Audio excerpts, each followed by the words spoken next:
Assalamualaikum warahmatullahi wabarakatuh. Saya Zakia Midania, NIM 19D30060.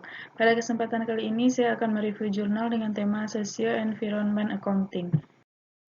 Dengan judul Kerangka Kerja Multikriteria untuk Menilai Sistem Sosial Ekologi Perkotaan, Berhubungan Darurat Ekonomi, Perkotaan, dan Lingkungan. Pembahasan. Pada abad terakhir, urbanisasi telah menyebabkan peningkatan permintaan jasa ekosistem sambil mengubah struktur dan fungsi ekologis.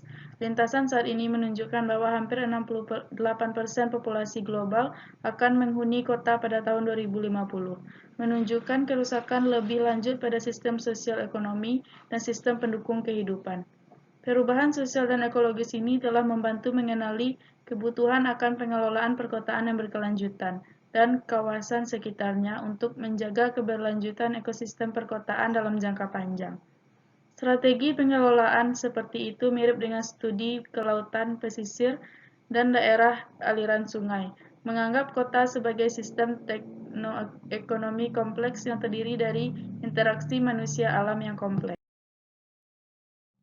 Kasus. Penelitian ini membahas dampak sosiologi dan ekologis dari urbanisasi memerlukan pengelolaan kota yang terintegrasi dan metabolisme sumber dayanya untuk keberlanjutan jangka panjang dan kemakmuran.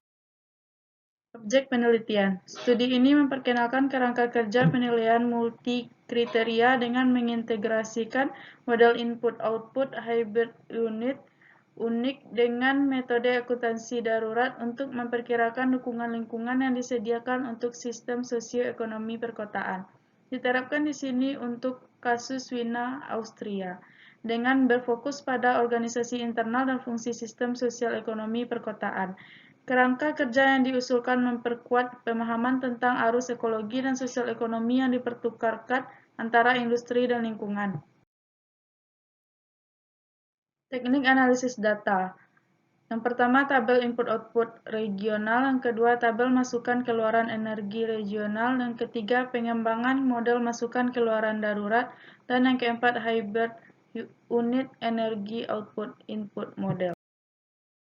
Hasil penelitian. Hasil penelitian ini menunjukkan bahwa sumber daya dapat dihemat dengan menerapkan intervensi, sisi penawaran, dan sisi permintaan, serta meningkatkan pangsa energi terbarukan. Kerangka penilaian multikriteria yang dikembangkan dalam studi ini memungkinkan untuk menyelidiki metabolisme perkotaan, kota, dan konteks regional melalui identifikasi jalur berkelanjutan yang berakar pada sirkularitas material dan efisiensi sumber daya. Mendukung desain kebijakan sejalan dengan penilaian kekayaan terintegrasi dan ekonomi sirkuler. Prinsip pendekatan terpadu multisegi memperhitungkan input sumber daya material dan energi dan output produk akhir. Baiklah, sekian. Assalamualaikum warahmatullahi wabarakatuh.